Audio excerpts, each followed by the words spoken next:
오늘 오전에도 우리가 함께 예배했고 또 오후에도 예배드리고 또 이따가 또 2시에도 청년들 중심으로 예배를 드립니다.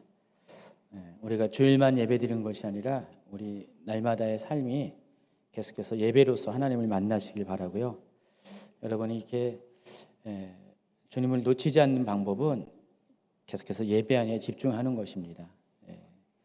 그 작은 열심이 여러분의 삶을 안전한 그런 보호막 아래로 이끌어 주십니다. 오늘 하나님 말씀은 출애굽기 13장 21절 22절 말씀입니다. 구름기둥과 불기둥 그리고 하나님의 은혜라는 제목으로 오늘 이 말씀을 통해서 여러분에게 하나님의 은혜를 나누는 시간 되길 원합니다. 같이 있습니다. 여호와께서 그들 앞에서 가시며 낮에는 구름기둥으로 그들의 길을 인도하시고 밤에는 불기둥들을 그들에게 비추사 낮이나 밤이나 진행하게 하시니 낮에는 구름기둥 밤에는 불기둥이 백성 앞에서 떠나지 아니하리라. 아멘. 자, 얼마 전 설교에서 모세가 하나님의 산 호렙에서 경험한 불타는 떨기나무에 관한 이야기를 말씀드렸습니다. 여러분 기억하시는 바와 같이 떨기나무는 광야 가운데 쉽게 볼 수 있는 가시 덤불에 불과한 나무입니다. 보잘것없는 나무입니다. 만약에 저 덤불과 같은 가시 떨기나무에 불이 붙으면 어떻게 될까요? 얼마 안 가서 금방 사라져 버릴 겁니다. 그래서 이 떨기나무는 어쩌면 유한한 인생을 상징하는 나무일 수도 있습니다. 또 모세가 광야에서 만난 떨기나무는 모세 인생 자체가 될 것 같습니다. 모세의 덧없는 인생을 대변하는 나무였을 것입니다. 이처럼 사람의 인생은 덤불 가운데 잠시 잠깐 타오르는 불과 같습니다. 스스로의 힘으로는 잠시밖에 태울 수가 없어요. 영원히 꺼지지 않는 불을 가진 사람은 아무도 없다는 것입니다. 그렇지만 그럼에도 불구하고 우리가 하나님의 임재가 우리 안에 머물게 되면은 어느 누구도 그 무엇도 꺼트릴 수 없는 사라지지 않는 불이 될 것을 확실합니다. 사람의 인생에 하나님의 임재가 중요한 것이 여기 있습니다. 하나님의 임재는 우리 인생에 불을 가져다 줍니다. 우리 인생에 꺼지지 않는 영원한 불이 될 것이고요. 그래서 우리가 하나님의 그 임재와 동행하기만 한다면은 우리 삶 가운데 하나님의 역사는 영원히 멈춰주지 않을 것입니다. 자, 모세는 미디안 강에 있는 하나님의 산 호렙에서 떨기나무에 붙은 불을 경험했습니다. 자, 근데 그것은 모세 개인적인 경험이죠. 하나님께서는 이스라엘 민족에게도 민족적인 경험을 허락하셨습니다. 그것이 바로 불기둥과 구름기둥입니다. 낮에는 하나님께서 저와 같이 구름기둥으로 저들을 인도하셨고 또 밤에는 불기둥으로 저들의 가는 길을 이끌어 주셨습니다. 구름기둥과 불기둥은 하나님의 임재로 인해서 생겨난 초자연적인 슈퍼내추럴한 현상입니다. 우연히 생성된 것이 아닙니다. 하나님께서 이스라엘 민족을 위해서 허락하신 초자연적인 현상입니다. 만약에 이것이 자연적인 현상이었다면은 한 번에 그런 나타나는 것으로 사라졌을 것입니다. 그런데 성경을 보니까 이 구름기둥과 불기둥은 40년 광야 생활 내내 이스라엘 민족과 함께 그 여정을 같이 했습니다. 하나님의 기적이 아니고서는 설명할 수 없는 현상입니다. 그래서 이 구름기둥과 불기둥은 이스라엘 민족과 함께 하시는 하나님의 임재를 상징합니다. 자, 이처럼 이스라엘 민족에게 하나님께서 그들과 함께 하고 있다는 확신을 주기 위해서 하나님은 그들의 눈으로 하나님의 임재를 확인할 수 있는 이 가시적인 현상으로서 이 두 가지 사건, 구름기둥과 불기둥을 허락하신 것입니다. 자, 구름기둥과 불기둥은 구약 성경 전체에 걸쳐서 약 110여 회 정도 발견됩니다. 그 중에서 출애굽기에만 39회가 언급이 됩니다. 오늘 읽어드린 이 본문부터 시작해서 구름기둥과 불기둥이 계속해서 나오는데 출애굽기는 마지막 끝절도 이 구름기둥과 불기둥에 관한 이야기로 끝을 맺습니다. 출애굽기 40장 38절입니다. 낮에는 여호와의 구름이 성막 위에 있고 밤에는 불이 그 구름 가운데 있음을 이스라엘의 온 족속이 그 모든 행진하는 길에서 그들의 눈으로 보았더라 그랬습니다. 자, 그렇다면 하나님께서 여러 가지 다양한 방식으로 하나님의 임재를 나타낼 수가 있는데 왜 하필이면 구름기둥과 불기둥을 이스라엘 민족에게 나타내 보였을까요? 구름기둥과 불기둥이 의미하는 것이 무엇인지에 대해서 알아보기를 원합니다. 첫 번째는 여러분도 이미 잘 알고 있는 바와 같이 이미 설명한 바와 같이 구름기둥과 불기둥은 하나님의 임재를 상징하는 것입니다.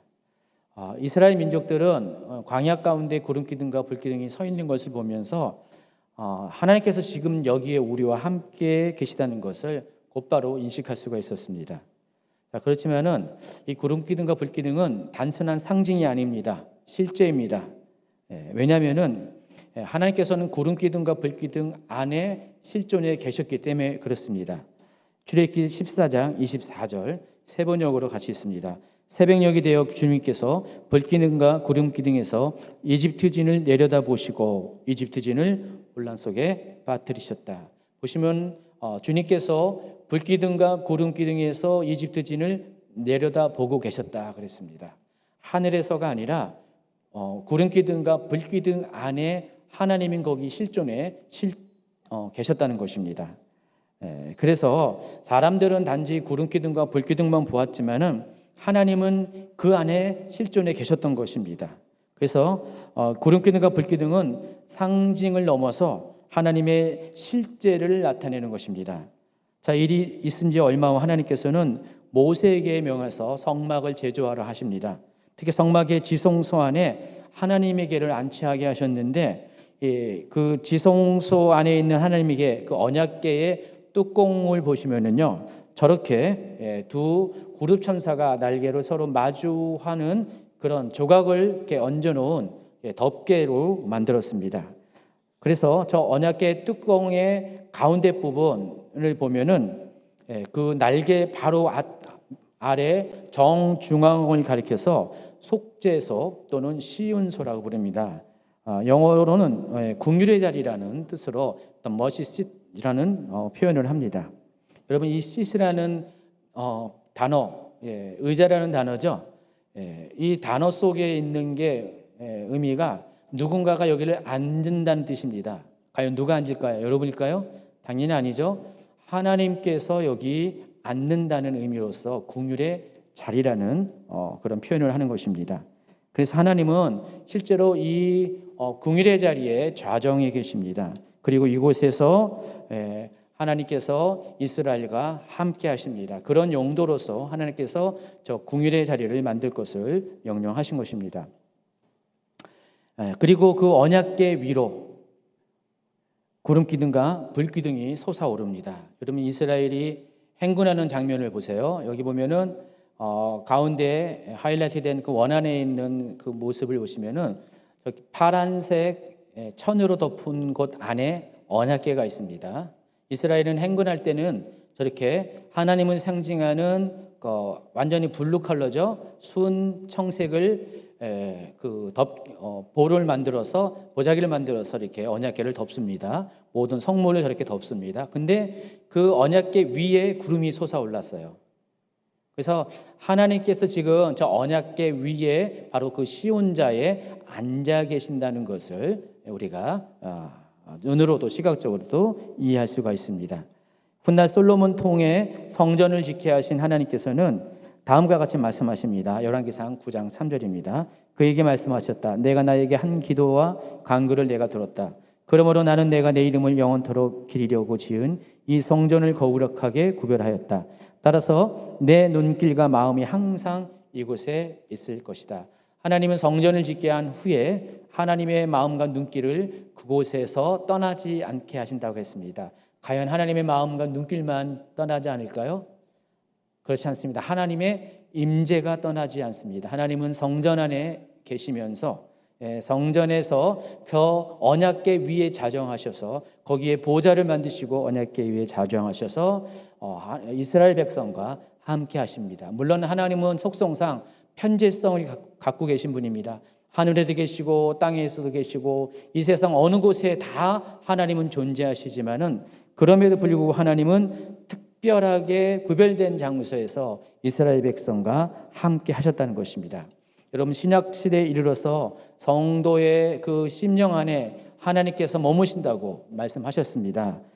하나님의 성령이 거하시는 성전으로서 우리를 만들어 주셨죠. 그러나 구약 시대에서는요, 하나님께서는 우리 심령 안에 아직 들어오시기 이전이기 때문에 거룩히 구별돼서 머무를 장소가 필요했습니다. 그것이 하나님의 산, 또 성막, 성전입니다. 실제로 하나님께서는요, 편지하시지만은 이렇게 구별된 장소 가운데 머물러 계셨습니다.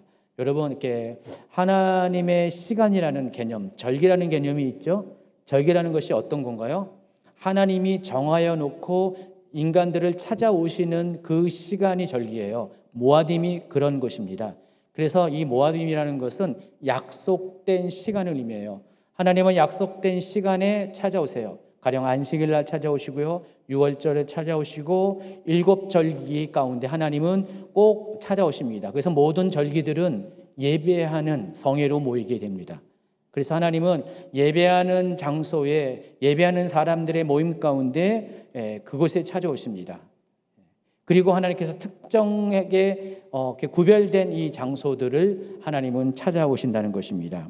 그래서 이 구름 기둥과 이 불 기둥은 그냥 단순히 하나님의 임재를 나타내는 상징으로 끝날 것이 아니라, 구름과 불 기둥은 하나님이 실제로 임하시는 실존의 장소라는 것을 아시기 바랍니다. 실제로 하나님은 구름 기둥과 불 기둥 가운데 좌정에 계신다는 것입니다.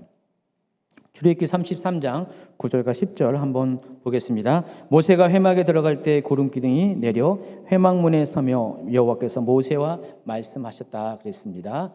아까 보여준 그 언약궤 위에 구름 기둥이 올라서 하나님이 바로 거기에 지금 좌정하신다는 것을 우리의 눈으로 확인해 주셨다고 했습니다. 그런데 이 장면을 보니까 언약궤 위에서 있을 구름이 잠시 앞으로, 회막문 앞으로 이동합니다. 그리고 하나님께서 그 구름 기둥 가운데 모세와 대면해서 말씀하신다는 것입니다. 그래서 구름 기둥을 보면서 사람들은 하나님이 지금 거기 계시는구나라는 것을 인식할 수가 있었다는 것입니다. 계속해서 민수기나 신명기 말씀, 시편 말씀도 동일하게 하나님께서 구름 기둥 가운데 나타나셔서 말씀하신다는 것들을 우리에게 알려줍니다. 자, 그런데 그 일이 이스라엘 민족의 광야 40년 동안 멈추지 않았다는 것입니다. 다시 말해서 40년 광야 여정 동안 하나님의 임재는 한시라도 이스라엘 민족의 곁을 떠나지 않았다는 것입니다. 지금 우리가 이제 우리 마음속에 성령님을 모시고 있으면 하나님의 임재를 우리가 담고 있다고, 하나님의 임재와 함께 있다고 우리는 생각하고 있습니다. 자, 그런데 사실 이렇게 구약 백성들, 특별히 광야길을 걷고 있는 이스라엘 백성들도 마찬가지였어요. 그들은 그들의 심령 안에 하나님을 모시지 못할 뿐이지 실제적으로는 하나님의 임재와 늘 함께 항상 같이 있었다는 것입니다. 그것이 바로 구름기둥과 불기둥입니다. 하나님은 구름기둥과 불기둥을 통해서 구약 성도들에게 내가 너희와 함께하고 있다는 것을, 내가 너희와 실제로 너희와 함께하고 있다는 것들을 나타내 주셨다는 것입니다. 우리가 어디에 있든지 어떤 상황에 있든지 성령님이 우리와 함께 하시죠. 하나님께서는 광야의 여정 가운데 이스라엘 민족이 가는 곳마다 언제나 구름기둥과 불기둥으로 함께 하셨기 때문에 그들도 무슨 상황 가운데서도 늘 하나님과 함께 하셨음을, 함께 하였던 것을 경험할 수가 있었다는 것입니다. 여러분, 광야의 여정이 끝난 다음에 더 이상 구름기둥과 불기둥은 나타나 보이지 않습니다. 특별한 어떤 사건이 있을 때 시키나의 영광으로 하나님이 잠시 자신의 임재를 드러내 주실 때도 있지만은 40년이 지난 다음에, 광야 기간 40년이 지난 다음에 구름기둥과 불기둥은 더 이상 그들 가운데 항상 존재하는 임재로 나타나지 않습니다. 그렇기 때문에 알고 보면은 이스라엘 백성들, 광야에 있던 이스라엘 백성들은 그들의 그 시간이 굉장히 고되고 험난한 시간인 것은 맞지만은 정말 축복된 시간이었다는 것, 광야야말로 인생의 축복된 시간이었다는 것을 알아야 된다는 것입니다. 왜냐하면 적어도 하나님의 임재가 함께 했다는 것을 그들의 눈으로 볼 수가 있었기 때문에 그렇습니다. 하나님도 오늘날 광야의 여정을 통과하는 성도들에게 그와 같은 특별한 은혜를 주십니다. 많은 사람들이 고백합니다. 광야의 길을 가다가 전에는 편안할 때는 몰랐었는데 광야의 길을 가면서 광야에서 비로소 하나님을 눈으로 보았다는 고백을 합니다. 그럼 전에는 하나님이 내가 아는 하나님은 귀로만 듣는 하나님이었어요. 하나님은 이런 분이다. 하나님 이렇게 행하셨다는 것들을 다른 사람의 경험을 내가 듣는 것으로 그쳤습니다. 그런데 인생의 광야에 들어갔을 때 우리는 구름기둥과 불기둥을 통해서 정말 하나님이 지금 여기 계시다는 것, 나와 함께 계시다는 것, 하나님이 실제하시다는 것을 비로소 우리의 눈으로 보게 된다는 것입니다. 그 대표적인 사람이 욥입니다. 욥기 42장 5절입니다. 내가 주께 대하여 귀로 듣기만 하였사오나 이제는 눈으로 주를 배움나이다. 욥은 전에는 사람들로부터 의인이다라고 인정을 받는 그런 사람이었습니다. 완벽에 가까운 그런 신앙생활을 하는 사람이었습니다. 하나님조차도 그를 인정했습니다. 그러나 그가 고난을 겪은 다음에 인생의 광야를 겪은 다음에 비로소 하는 고백이 이거예요. 저는 내가 하나님에 대해서 귀로만 들었는데 이제야 보니까 하나님이 살아계시고 임재하시고 실제하신다는 것 바로 눈으로 보았다는 이런 고백을 할 수가 있다는 것입니다. 그러므로 인생의 광야는 하나님의 실제를 눈으로 보는 축복된 장소라는 것을 아시기 바랍니다. 혹 여러분 인생의 광야 가운데 지금 던져진 사람이 있습니까? 그분은 축복된 사람입니다. 왜냐하면 그곳에서 여러분의 눈으로 하나님의 임재를 목격할 수가 있기 때문에 그렇습니다. 하나님은 그래서 그것을 나타내 주시는 것이 구름기둥과 불기둥입니다. 하나님은 구름기둥과 불기둥 사이에 좌정하시고 그곳에서 광야의 여정을 통과하는 당신의 백성들을 불꽃 같은 눈으로 감찰하시는 하나님이십니다. 그래서 이와 같은 하나님 앞에서 여러분이 비록 광야의 삶일지라도 바로 그와 같은 하나님의 실제 앞에서 실존 앞에서 여러분 오히려 감사하고 오히려 만족하고 더욱더 이전에는 보지 못했던 하나님의 그런 실제하시는 모습들을 경험하기를 예수님의 이름으로 축원합니다. 구름기둥과 불기둥이 두 번째로 의미하는 것은 하나님의 인도입니다. 오늘 본문 말씀 13장 21절을 한번 다시 읽습니다. 주님께서는 그들이 밤낮으로 행군할 수 있도록 낮에는 구름기둥으로 앞서가시며 길을 인도하시고 밤에는 불기둥으로 앞길을 비추어 주셨다. 여러분 이때가 어느 때냐면 아직 언약궤가 만들어지지 않을 때였어요. 아직은 구름기둥과 불기둥만 존재했을 바로 그때였습니다. 그때 하나님께서는 그들의 행군 가운데 그들을 인도하셨어요. 그리고 밤에는 불기둥으로 그들의 앞길을 비추어 주셨다는 것입니다. 그래서 구름기둥과 불기둥은 늘 언제나 이스라엘 백성의 앞에서 그들을 이끌어 주시고 그들을 인도해 주는 그런 모습으로 그들을 경험하게 했습니다. 자, 그런데 우리가 한 가지 생각할 것이 있습니다. 아직은 제가 말씀드린 것처럼 언약궤가 만들어지지 않을 때요. 또 아직은 성전도 지어지지 않을 때였습니다. 그래서 이때야말로 하나님의 언약궤가 하나님의 구름기둥과 불기둥이 가장 역동적으로 움직이실 때, 역동적으로 일하실 때라는 사실을 아시기 바랍니다. 하나님은 나중에 이제 언약궤를 만든 다음에 스스로 언약궤 위에 자신을 거기에 묶어 두십니다. 또 성전이 지어진 다음에 성전 안에 자신을 가두어 두십니다. 물론 그렇다고 해서 하나님께서 성전 밖에 계시지 않는다, 언약궤 밖에 계시지 않는 거 아닙니다. 근데 하나님이 특정한 장소를 지정해 주시고 하나님 스스로가 그 안에서 이스라엘 백성들을 만나기를 원하셨기 때문에 하나님은 어디든지 계시지만은 그러나 거기에 특별히 그 장소 가운데 하나님의 임재를 스스로를 제한시키셨다는 것입니다.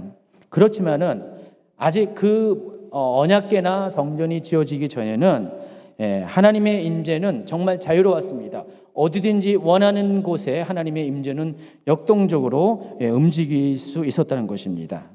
그래서 이때만 해도 가장 하나님의 역사가 더 강력하게 역동적으로 일하실 때라는 것입니다. 여러분, 성도들이 하나님의 그 인도하심을 가장 역동적으로 받을 시기가 바로 이와 비슷하다는 거예요. 그래서 여러분, 우리가 이제 어느 정도 신앙생활을 하고 우리가 하나님 말씀도 익숙해지고 또 예배 생활에 대해서도 그것이 모두 이제 어떤 거룩한 습관이 되어지잖아요. 그런데 그 전에 우리가 하나님을 처음으로 경험한 그 시간대가 있습니다. 첫사랑을 경험할 때가 있습니다. 그때는 정말 불같은 하나님의 사랑을 경험합니다. 그리고 정말 초자연적으로 역사하신 하나님의 인도를 우리의 몸으로 체험하게 됩니다. 근데 그때야말로 우리의 신앙생활의 여정 가운데 가장 자유롭고 역동적인 그런 하나님을 만나는 시간이라는 것을 여러분이 아마 경험했을 것입니다. 아무리 그곳이 광야와 같은 곳일지라도, 아무리 환경이 어렵고 힘든다 할지라도 그때는 모든 것이 감사하고 모든 것이 감격이고요, 모든 것이 은혜입니다. 시간이 질러서 우리가 자리 잡을 때는요, 우리는 많은 것들을 따지고 또 헤아립니다. 그러나 아무것도 없는 그 광야와 같은 그 시간대야말로 하나님의 초자연적인 역사를 몸으로 경험하는 그때야말로 가장 행복한 시간이고 가장 감격스러운 시간이라는 것입니다. 여러분, 선교지에서 하나님과의 그 동행, 하나님과의 만남은 아주 특별합니다. 선교지에서는요, 그동안 내가 살아고 왔던 내 일상의 모든 것들을 내려놓을 수밖에 없어요. 우리가 지금 여기 우리가 각각의 포지션을 가지고 직장도 다니고 교회도 섬기고 또 가정에서 역할을 가지고 우리가 살고 있다가 선교지를 딱 가면 어떻게 됩니까? 다 내려놓아요. 어떤 분들은 아예 전화도 그냥 끊어놓더라고요. 전화도 아예 일부러 안 하면서 그렇게 선교지를 갑니다. 그래서 선교지를 갈 때는 전적으로 하나님의 인도하심을 따라 걷는 특별한 시간을 보내게 됩니다. 정말로 문자 그대로 밤과 낮으로 그와 같은 시간을 보내게 됩니다. 그래서 그때는 내 계획 자체가 없어요. 그래서 오늘 내가 무엇을 할까, 누구를 만날까, 또 어떤 곳을 갈까라는 계획조차도 없이 우리는 그냥 하나님께서 인도하심을 따라서, 성령의 인도하심을 따라서 그 시간들을 하나님께 의탁을 합니다. 많은 분들이 이런 선교 일정을 마친 후에 굉장히 감격해합니다. 그때가 가장 좋았다. 그 며칠 시간에 하나님의 인도하심을 따라서 하나님이 만나게 하시는 사람 만나고 하나님이 경험하게 하는, 겪게 하는 일을 겪을 때가 가장 행복했다는 고백을 합니다. 정말 우리가 아무것도 우리가 할 수 없는 그때, 또 우리로 하여금 모든 것을 행하시는 하나님을 만나는 순간이야말로 우리가 가장 우리 인생 가운데 가장 행복한 시간이 되는 것이 맞습니다. 저는 목회자로서 지금도 굉장히 좋지만 사역의 초기의 시간이 더욱더 좋았습니다. 왜냐하면 상대적으로 그때가 내 인생 가운데, 사역 가운데 가장 역동적인 시간을 보낼 수가 있었기 때문에 그렇습니다. 돌이켜보면 그때가 좀 어려웠어요. 제 인생의 광야를 통과할 때였습니다. 그렇지만 그때야말로 성령님의 음성을 쫓아가기로 결단한 그런 시기였습니다. 여러분, 광야에 나와 보면은요, 성령님의 음성을 쫓지 않고서는 살아갈 수가 없어요. 내가 어디를 갈지 향방을 정할 수가 없는 환경이고요, 또 내 능력으로 무엇을 할 수 있는 것이 아무것도 없는 그런 환경입니다. 그렇기 때문에 하나님을 신뢰하고 의지할 수밖에 없고 하나님의 인도하심에 예민할 수밖에 없습니다. 그리고 하나님이 조그만 일을 하시더라도 감격하고 감사할 수밖에 없는 시기라는 것입니다. 그래서 제가 그 사역의 초창기에 정말 하나님께서 저의 삶 가운데서도 사역 가운데도 정말 구름기둥과 불기둥으로 인도하신 경험들이 적지 않습니다. 왜 그때 구름기둥과 불기둥을 경험했을까 생각해 보니까 그때는 제 인생 가운데 하나님 외에 기댈 것이 없었다는 것이 그 정답이었습니다. 그러니까 내가 할 수 있는 것, 내가 또 감당할 수 있는 것이 많으면 많을수록 우리는 하나님의 초자연적인 역사를 경험할 수가 없습니다. 하나님의 구름기둥과 불기둥을 만날 수가 없습니다. 그렇지만은 광야에서 내가 아무것도 할 수 없는 그때야말로 우리의 길을 인도하시는 분이 하나님이시라는 것, 또 우리와 함께 하시는 분이 하나님인 것을 우리는 여실히 인정할 수밖에 없습니다. 자, 그런데 우리가 광야 가운데 하나님의 인도하심에 대해서 우리가 오해하지 말 것이 한 가지 있습니다. 하나님은 일방적으로 앞서가지 않으십니다. 하나님께서는 구름기둥과 불기둥 안에서 우리를 지켜보십니다. 불꽃 같은 눈으로 감찰하십니다. 그리고 우리가 밤낮으로 고되게 행군하는 우리의 모습들을 하나님께서는 궁일한 눈으로 바라보십니다. 때로 우리가 힘들어서 행군 속도가 늦춰지면요, 하나님은 구름기둥과 불기둥의 속도도 그들의 속도에 맞춰서 늦춰주십니다. 혹 그들 중에 더 이상 걷지 못하는 자가 생기면은 구름기둥과 불기둥도 잠시 멈춰 섭니다. 오늘날 여러분이 인도하시는 하나님의 인도하심도 동일합니다. 하나님은 여러분 앞에 가셔서 여러분의 길을 인도하실 분이지, 여러분 뒤에서 밀거나 재촉하는 분이 절대로 아니라는 것입니다. 많은 분들이 하나님에 대해서 오해하고 있어요. 하나님을 좀 그렇게 재촉하시는 하나님, 끌고 다니시는 하나님, 명령하시고 우리에게 될 수 없는 것들을 막 하라고 말씀하시는 하나님으로 우리가 많이 오해를 하고 있습니다. 하나님은 그러지 않습니다. 이 구름기둥과 이 불기둥에 인도하는 방법을 보면은 하나님의 방법이 그렇지 않다는 것입니다. 하나님은 늘 그냥 앞에서 길만 인도하시는 거예요.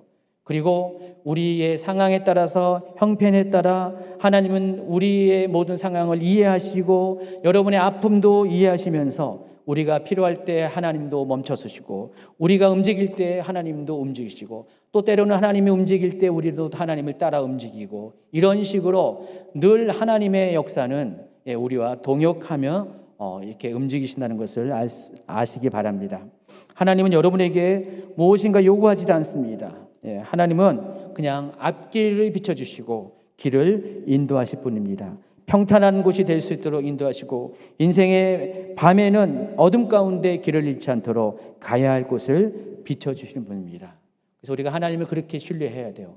하나님을 정말 강제하는 분이 아니라 하나님은 부드럽게 우리의 길을 인도하시는 그런 하나님이라는 것을 꼭 인정하시기 바랍니다. 만약 여러분 중에 어느 분이 광야에서 하나님의 인도하심 없이 홀로 길을 가고자 한다면 그 사람은 길을 잃고 험난한 상황에 빠질 수밖에 없습니다. 광야는 절대로 혼자 갈 수 있는 곳이 아닙니다. 제 아무리 광야에 대한 지식이 많다 할지라도 광야는 누군가와 함께 걸어야만 되는 곳입니다. 인생의 광야도 마찬가지입니다. 하나님의 인도하심이 필요합니다. 하나님과의 동행이 필요합니다. 그래서 우리가 하나님의 인도하심을 따라 걷다 보면은 언젠가 그 광야에서 벗어날 수 있게 됩니다. 많은 분들이 광야에서 삶에 할 때 잘못하는 실수 중에 하나가 내 힘으로 광야를 벗어나려고 안간힘을 쓰는 것입니다. 여러분, 광야는요, 길이 없는 곳입니다. 광야는 보호장치가 없는 곳입니다. 여러분이 아무리 능력이 있다 할지라도요, 혼자서 광야를 벗어나는 것은 쉽지 않습니다. 정말 하나님께서 구름기둥과 불기둥을 통해서 정말 여러분의 길들을 인도할 때말로 비로소 안전하게 가야 될 길, 벗어나는 길을 우리가 찾을 수가 있다는 것입니다. 그래서 그 인생의 광야에서는 절대로 하나님의 인도하심보다 여러분의 뜻과 계획을 앞세워서는 안 된다는 것입니다. 여러분, 이스라엘의 그 유대 광야는요, 그렇게 넓은 곳도 아닙니다. 넓은 곳이 아닌데도 불구하고 종종 거기서 길을 잃고 사람들이 죽는 그런 사고가 발생합니다. 여러분, 예루살렘에서 그 사회 요단 계곡까지 이렇게 경사가 있습니다. 약 거의 1000m 정도의 경사가 있는데 그 사이에 유대 광야 지대가 형성이 되어 있습니다. 그래서 옆에서 쭉 보면은요, 능선을 따라 쭉 보면은 그냥 같은 면으로 쭉 언덕이 이어지는 것처럼 보여요. 근데 이쪽에 동서 방향에서 보면은 골짜기들이 마치 사람의 갈빗대처럼 그렇게 쭉쭉쭉쭉 나와 있습니다. 그러니까 남북으로 보면은 그 골짜기들이 잘 안 보이는데 동서 방향에서 보면은 그 유대 광야가 이렇게 골짜기들이 쭉쭉쭉쭉 계곡이 깊은 계곡들이 심겨져 있습니다. 그래서 그 안에 들어가면은요, 사람이 길을 잃을 수밖에 없어요. 여러분, 미로라는 게 뭔지 알죠? 들어갈 때 나오는 길을 찾지 못하는 게 미로인데 유대 광야가 그런 곳이 많습니다. 그래서 어떤 분들은 유대강에 혼자서 잘못 들어갔다가 큰일 날 때가 종종 있습니다. 그래서 광야는 늘 언제나 함께 해야 돼요. 누군가와 함께 해야 돼요. 차량도 혼자 못 들어가요. 트럭이 이제 그 지프가 거기 다니는데 항상 두 대가 같이 다닙니다. 광야는. 그래서 한 대가 문제가 된다. 한 대가 어디 무슨 모래에 빠진다. 한 대가 무슨 웅덩이에 빠진다. 그러면은 다른 한 대가 끈으로 견인을 합니다. 그게 광야예요. 그래서 광야는 홀로 갈 수 없는 곳이라는 것을 아시기 바랍니다. 그래서 광야는 늘 언제나 하나님과 함께 가셔야 됩니다. 근데 하나님의 그 실제적인 인도가 뭐냐? 구름기둥과 불기둥이라는 것입니다. 하나님은 구름기둥과 불기둥으로 가시적으로 우리가 나아갈 것을 알려주시고, 우리는 단지 구름기둥과 불기둥이 가는 곳만 따라가면은 우리는 광야를 벗어날 수가 있습니다. 구름기둥과 불기둥이 세 번째로 의미하는 것은 하나님의 보호입니다. 이번에는 출애굽기 13장 22절 말씀입니다. 낮에는 구름기둥, 밤에는 불기둥이 백성 앞에서 떠나지 아니하리라. 낮에는 구름기둥이, 밤에는 불기둥이 백성 앞에서 떠나지 않았다고 했습니다. 자, 이것은 하나님의 임재가 백성들과 함께 항상 동행했다는 것을 의미합니다. 여러분이 어딜 가든 어떤 상황에 처하든지 하나님은 당신의 백성들을 보호하십니다. 여러분, 광야의 기후는 굉장히 독특해서요, 일교차가 상당히 큽니다. 요즘 우리 여름에 일교차가 5도 안팎밖에 안 되죠. 근데 광야는 일교차가 40도 정도 이릅니다. 그럼 말이 40도지 하루 안에 여름과 겨울을 동시에 겪어내는 것입니다. 그래서 낮에는 40도까지 기온이 오릅니다. 더군다나 뜨거운 태양 직사광선이 내리쬐고 있습니다. 광야는 나무도 없어요. 그냥 바위 밑에 그늘에 들어가야지 겨우 그 무더위를, 뜨거움을 피할 수가 있습니다. 그래서 광야에서 혼자서 1시간 이상 그늘 없이 견뎌내는 것은 굉장히 어렵습니다. 또 밤에는요, 영하까지 내려가는 추위가 엄습합니다. 광야에 대해서 모르는 사람은 낮에 더위만 생각하고 밤에 추위를 대비하지 못할 때가 있어요. 바로 그럴 때 문제가 생기는 거예요. 광야에서 밤에 길을 잃고 헤매다가 저체온증으로 사망할 수도 있습니다. 그래서 광야를 여행할 때는 항상 이 두 가지 상황의 이 극단적인 상황들을 모두 철저히 대비해야 됩니다. 자, 그런데 만약에 여러분이 모세가 되어서 300만 명이나 되는 그 사람들을 그 광야의 더위와 추위를 에서 그들을 지켜내야 되는 그런 책임감이 여러분에게 있다면 과연 어떤 방법을 취해야 됩니까? 더군다나 40년이에요. 물론 모세가 40년을 생각한 건 아니었지만 적어도 어느 시간 동안은 생각했겠죠. 그 시간 동안을 단 3일이라도 그 시간을 버텨낸다면 여러분이 모세라면 어떤 방법을 택했을까요? 답이 있을까요? 없을까요? 답이 없습니다. 제 아무리 능력이 많은 사람, 기발한 방법이 있는 사람이라도 300만 명의 사람들을 광야에서 그들을 낮의 더위와 밤의 추위로부터 지켜낼 수 있는 방법은 없다라는 것입니다. 그래서 모세가 선택한 해결책이 있습니다. 하나님이에요. 하나님의 보호하심만이 모세가 이 상황을 해결할 수 있는 유일하고 확실한 대책이었다는 것입니다. 그래서 하나님께서 그 해결책으로 구체적으로 주신 그 방법이 바로 낮에는 구름기둥으로 뜨거운 태양의 직사광선을 가려주시고 밤에는 불기둥으로 밤의 추위로부터 백성들을 보호해 주신 것입니다. 이게 하나님으로부터 오는 유일한 방법이었습니다. 그러나 최고의 방법이었고 확실한 방법이었습니다. 여러분 여기 사진에 보면은요, 구름기둥과 불기둥의 모습이 보이는데 자세히 살펴보면은요, 구름기둥과 불기둥의 모습이 여러분이 생각하는 것과 약간 달라요.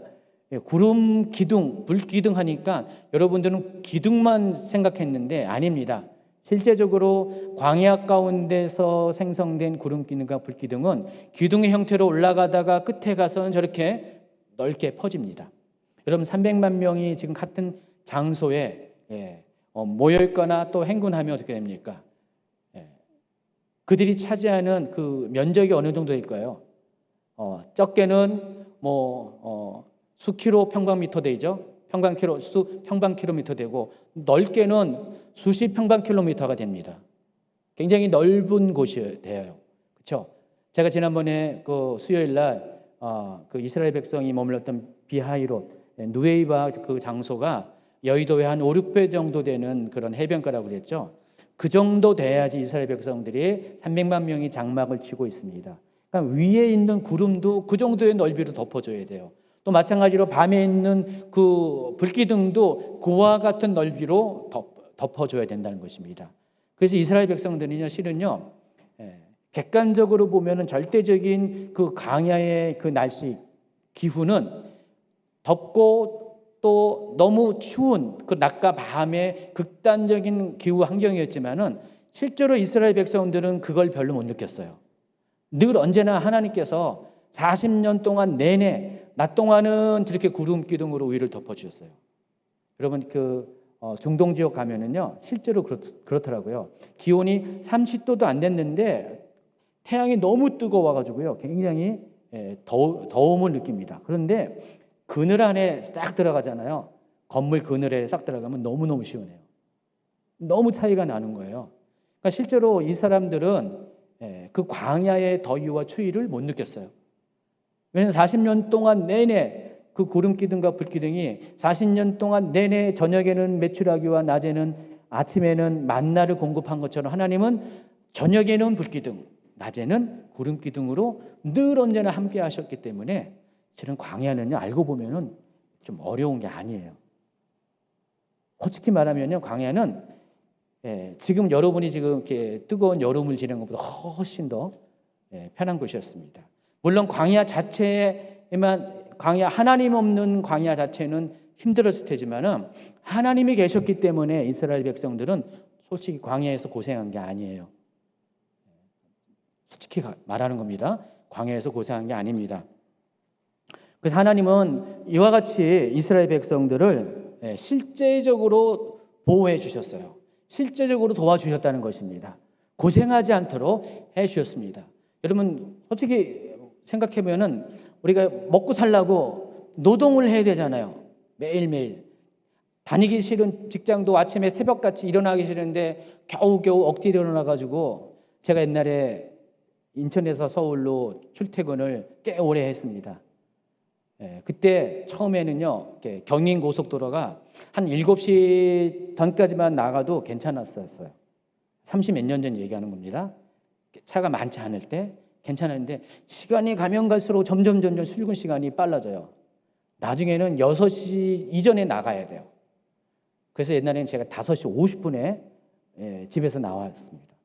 그러면은 제가 그때 용산으로 주로 출근했는데 한 6시 반이면은 직장에 도착해요. 6시 반부터 할 일 없습니다. 어떨 때는 그냥 한두 시간 차에서 자기도 하고 막 그렇게 해요. 퇴근할 때도 마찬가지예요. 차가 막히니까 굉장히 힘들었었어요. 그렇게 살았었어요. 근데 광야에서는요 그렇게 살 필요 없습니다. 먹고 살라고 애쓸 필요도 없어요. 하나님이 다 먹여주시잖아요. 좀 이렇게 사는 방법이 너무 단순한 그 차이일 뿐이지 솔직히 광야에 있는 것이 어려운 게 아니에요. 여러분 인생의 광야도 마찬가지더라고요. 여러분 인생의 광야 하나님이 허락하시면 어떤 분은 굉장히 두려워해요. 하나님 나는 인생의 광야 가운데 진입하지 않도록 저를 특별하게 은혜를 베풀어 주시지 않겠습니까? 라고 하는 분이 있는데 여러분 알고 보면 광야가 정말 편해요. 내가 버는 것도 없고 내가 뭐 하는 것도 없어요. 내가 할 수가 없으니까. 근데 하나님이 먹이시고 입히십니다. 쭉 뒤돌아보세요. 내가 어떻게 살아왔는지를. 정말 하나님이 먹이시고 입히셨다는 것을 알 수가 있습니다. 하나님이 정말 만나를 보내주셨고 메추라기를 우리 가운데 보내셨다는 것. 하루도 빠짐없이 그렇게 하셨다는 것. 하나님께서 정말 뜨거움을 피하기 위해서 낮에 구름 기둥으로 날 덮어줬다는 것. 추위를 피하기 위해서 밤에는 불기둥으로 나를 보호해줬다는 것을 우리는 깨닫게 됩니다. 그래서 여러분 광야가 좋은 곳이에요. 거기는요 광야는요 또 좋은 게 또가 있습니다. 우리가 도시 삶에 살면은 별 볼 일 없잖아요. 별 볼 일 없어서 별 볼 일 없잖아요. 근데 광야에 들어가면 어떻게 돼요? 도시의 불빛이 사라지고 나서 별 볼 일이 있습니다. 별이 보인다는 거예요. 진짜로 별이 보입니다. 이 도시의 불빛은 별을 가리는데 광야의 불빛은 별을 볼 수가 있습니다. 그래서 광야의 수평선부터 시작해가지고 온 하늘을 180도를 뒤덮는 그 별들을 한번 보세요. 주 하나님 지으신 모든 색, 이 찬양이 저절로 불려지게 됩니다. 저도 그 버킷리스트 중에 하나가 광야에서 별을 보고 싶어요. 사막 같은 데서 적어도 하룻밤이라도 거기 지내면서 별을 보고 싶어요. 우주에는 못 나가더라도 우주를 볼 수 있는 그 시간들을 정말 한번 언젠가는 갖고 싶습니다.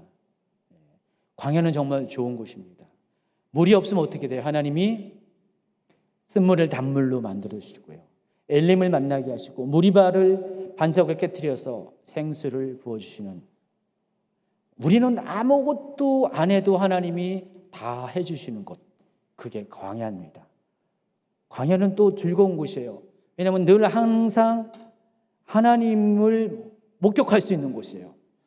하나님이 바로 구름기둥과 불기둥 속에서 우리와 함께 하시는 것들을 실존을 체험할 수 있는 곳이 광야라는 것입니다. 여러분, 광야는 너무 놀라운 곳이 아닙니까? 근데 사람들은 이 광야를 잘 모르기 때문에 두려워요. 굉장히 걱정, 근심이 참으로 많습니다. 그러나 광야는 알고 보면은 그런 곳이 아닙니다. 하나님은 정말 지키시고 보호하시는 실제적인 하나님의 보호가 있는 곳이 광야라는 것입니다. 원래 오늘 원고랑 상관이 없는 얘기를 많이 했네요.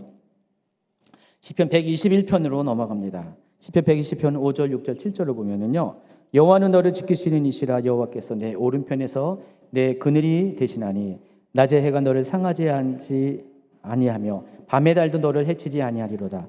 여호와께서 너를 지켜 모든 환난을 면하게 하시고 또 내 영혼을 지키시리라. 자, 이 시편 121편은 120편부터 134편까지 연속으로 이어지는 올라가는 노래라고 제목입니다.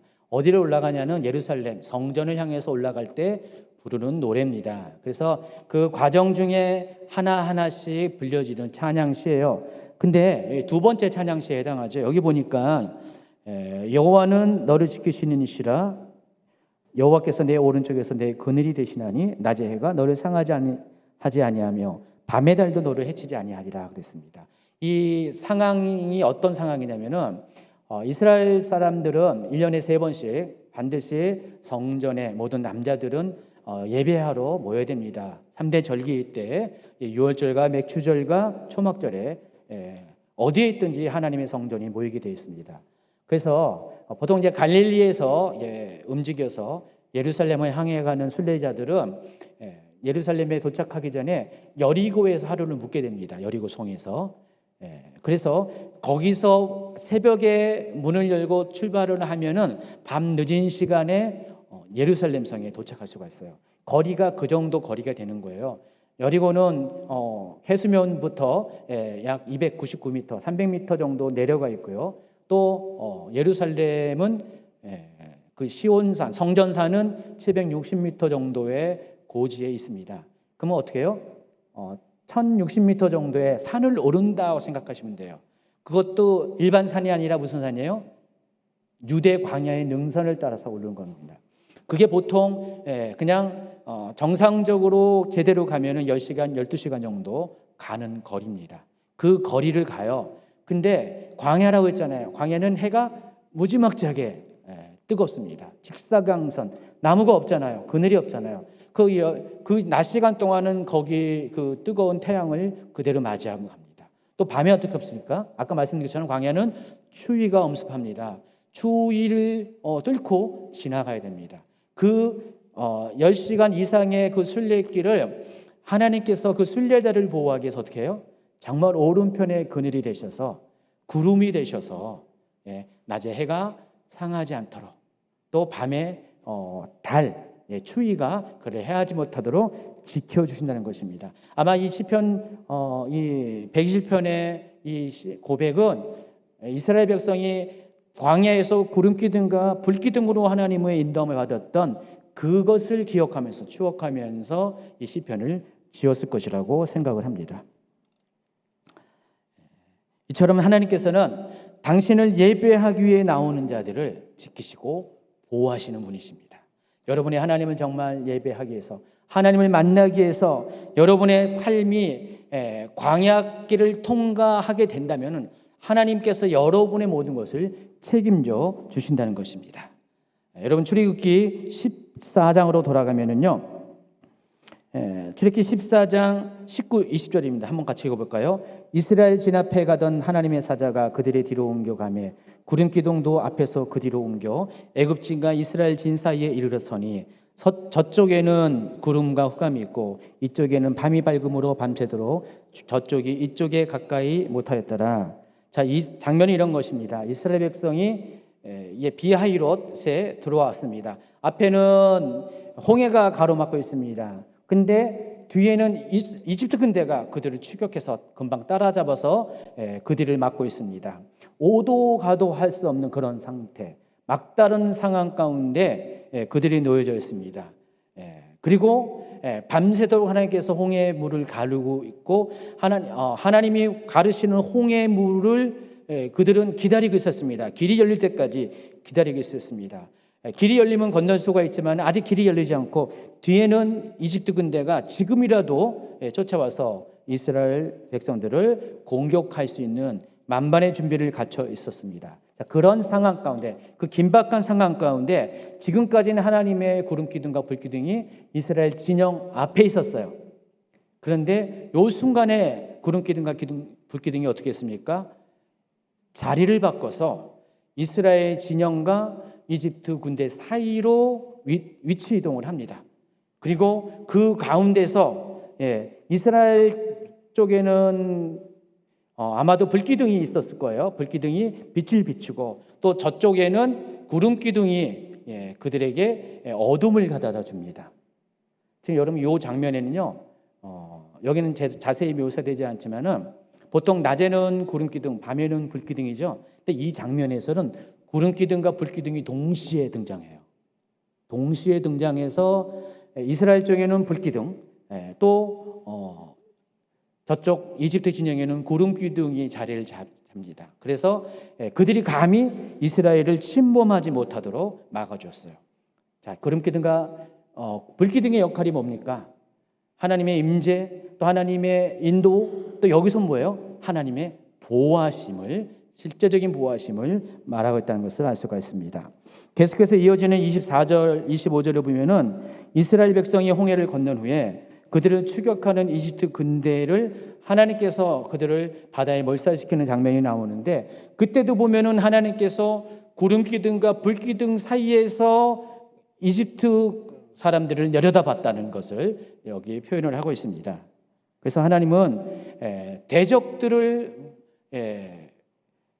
물리쳐 주시고 대적들로부터 우리를 보호하시는 분이라는 것을, 또 구름기둥과 불기둥을 통해서 그렇게 행하신다는 것을 우리가 확인할 수가 있습니다. 이처럼 구름기둥과 불기둥은 하나님의 보호를 의미합니다. 여러분, 광야는 하나님의 은혜가 아니면 살아갈 수 없습니다. 광야는 하나님의 인도하심과 하나님의 보호하심이 없으면 혼자서는 살 수가 없습니다. 그런데 하나님께서는 하나님이 사랑하는 모든 자녀들로 하여금, 만약 여러분이 하나님의 선택받은 하나님의 백성이라면 인생 중에 한 번은 반드시 통과해야 될 곳입니다. 왜 광야를 통과해야 되는가? 두 가지 이유가 있습니다. 하나님께서 광야를 허락하신 두 가지 이유가 있는데, 첫 번째는 광야야말로 그곳에서 하나님을 만나는 장소이기 때문에 그랬습니다. 광야는 하나님을 만날 수 있는 최적의 조건을 갖춘 곳이에요. 아까 이미 다 설명했네요. 광야에 갔을 때 우리는 다른 어떤 것도 내 주변에 남아있지 않습니다. 그냥 나 자신밖에 없어요. 그래서 하나님을 가리었던 모든 것들이 사라지는 바로 그 장소야말로 하나님이 나와 함께 하셨다는 것, 하나님이 지금 나와 함께 계신다는 것을 확인할 수 있는 장소예요. 아까 제가 설명한 것처럼 도시에 있을 때는, 광야가 아닌 곳에 있을 때는 사람들의 불빛이 있을 때, 사람들의 소리가 있는 곳에서는 우리 하나님의 음성을 들을 수가 없고 하나님의 임재를 우리의 눈으로 볼 수가 없어요. 그런데 광야에 있을 때 사람의 소리가 사라지고 또 사람의 불빛이 사라지는 바로 그때 우리는 하나님을 보게 됩니다. 마치 원래 있었지만은 보지 못했던 그런 하늘의 별들을 보는 것처럼 우리는 원래 함께 계셨던 하나님을 실존을 광야에서 눈으로 확인할 수가 있다는 것입니다. 그래서 광야는 누구든지 광야에 들어가면 하나님을 만날 수가 있습니다. 그래서 하나님은 때로 우리 인생 가운데 하나님을 만날 필요가 있을 때 하나님은 우리 광야의 시간들을 허락하세요. 혹 여러분이 광야의 길을 지금 갖고 있으면은 여러분 생각을 잘 하시기 바랍니다. 지금이야말로 불평불만하는 때가 아니라 하나님이 나를 만나시기 위해서 나를 광야 가운데 초청하셨구나 생각을 하시기 바랍니다. 광야를 허락하신 둘째 이유는 그곳에서 하나님 백성으로서 정결하게 우리를 준비시키십니다. 여러분 광야에서 하나님의 행하시는 것이 그거예요. 우리 안에 있는 불순물들을 제거하십니다. 여러분 금과 은으로 하나님이 우리를 만들어 가십니다. 그러나 금과 은이 되기 위해서는 포함되어 있는 모든 불순물들이 제거가 돼야 됩니다. 정제의 작업이 필요한데 그래서 금과 은은 전부 다 뜨거운 환란을 겪어야 돼요. 뜨거운 그런 불 같은 시험을 겪어야 됩니다. 그래서 용광로와 풀무불에 들어가서 은은 900도 또 금은 1100도의 그 뜨거운 그 불길 속에서 녹아질 때 비로소 우리 안에 있는 불순물들이 풀어지면서 그것들이 제거가 됩니다. 그리고 온전하게 순전한 정금으로 주님 앞에 나아갈 수가 있습니다. 하나님은 광야 가운데서 우리를 그렇게 단련시킵니다. 그래서 우리가 하나님 나라에 들어가는 것은 어떤 사람이 들어가냐? 첫 번째는 하나님을 만난 사람이 들어가는 것입니다. 하나님을 만나지 않은 사람은 하나님에 들어갈 수가 없어요. 또 두 번째는 정말 하나님을 만났을 때 정결한 그리스도의 신부로 준비된 사람, 깨끗한 세마포를 입은 사람이 하나님 나라에 들어갈 수 있습니다. 자, 그런데 그 작업을 어디서 하냐? 바로 광야라는 것입니다. 근데 하나님께서는 광야를 해서 우리를 홀로 두지 아니하시고 구름기둥과 불기둥을 우리에게 허락하신 거예요. 하나님은 무책임한 분이 절대 아니시라는 것입니다. 하나님은 우리를 광야로 인도하시지만은 또 광야에서의 삶도 책임져 주시는 분이시고 또 하나님께서는 그 하나님의 책임지시는 방법이 하나님을 최고로 경험할 수 있는 방식으로 우리를 그렇게 만나 주십니다. 그게 구름기둥과 불기둥입니다. 그래서 하나님은 구름과 불기둥을 통해서 하나님의 임재를 실제로 여러분이 경험하게 합니다. 또 인도하심과 보호하심을 여러분이 그것을 경험하게 한다는 것입니다. 그래서 여러분의 인생길에 구름기둥과 불기둥을 항상 앞에 세워둬야 될 이유가 바로 거기에 있습니다. 여러분 홀로 앞서서 걷지 마시기 바랍니다. 항상 하나님의 구름기둥과 불기둥을 앞세우고 여러분 당연히 거기를 따라가는 여러분이 되기 바랍니다. 언제까지냐? 광야를 완전히 벗어날 때까지. 그때까지는요 늘 언제나 구름기둥과 불기둥이 여러분 앞에 있어야 됩니다. 그래서 이스라엘 백성이 다 그 광야 생활을 마칠 때 하늘에서 만나도 그쳤고요, 메추라기도 더 이상 날아오지 않고 또 구름기둥과 불기둥도 사라지게 됩니다. 그래서 하나님은 그 시간 동안에만 이 모든 것들을 허락하십니다. 뒤돌아보면은요, 와 그때가 좋았는데, 그때가 가장 행복했는데, 그때야말로 하나님의 임재를 내가 강력하게 느꼈는데 아쉬움을 느끼게 됩니다. 혹시 지금 광야 가운데 있는 분들 그래서 위로 받으시기 바랍니다. 격려 받으시기 바랍니다. 지금이 좋을 때예요. 지금이. 그래서 지금을 누리세요. 광야의 삶을 누리시기 바랍니다. 그래서 여러분의 눈을 씻어서 구름기둥과 불기둥의 현존을 보시기 바랍니다. 불평불만하지 마시고 날마다 아침 저녁으로 주시는 만나와 메추라기를 통해서 하나님께 감사를 고백하시기 바랍니다. 그리하면은 아마도 이 코로나 시즌을 통과한 여러분 모두에게 하나님께서 정말 약속의 땅으로 인도하실 것이고 또 하나님께서 여러분의 존재를 정말 준비된 하나님의 자녀로서 인정하는 때가 반드시 오게 될 것입니다. 여러분 모두가 그렇게 되기를 예수님이 축원합니다.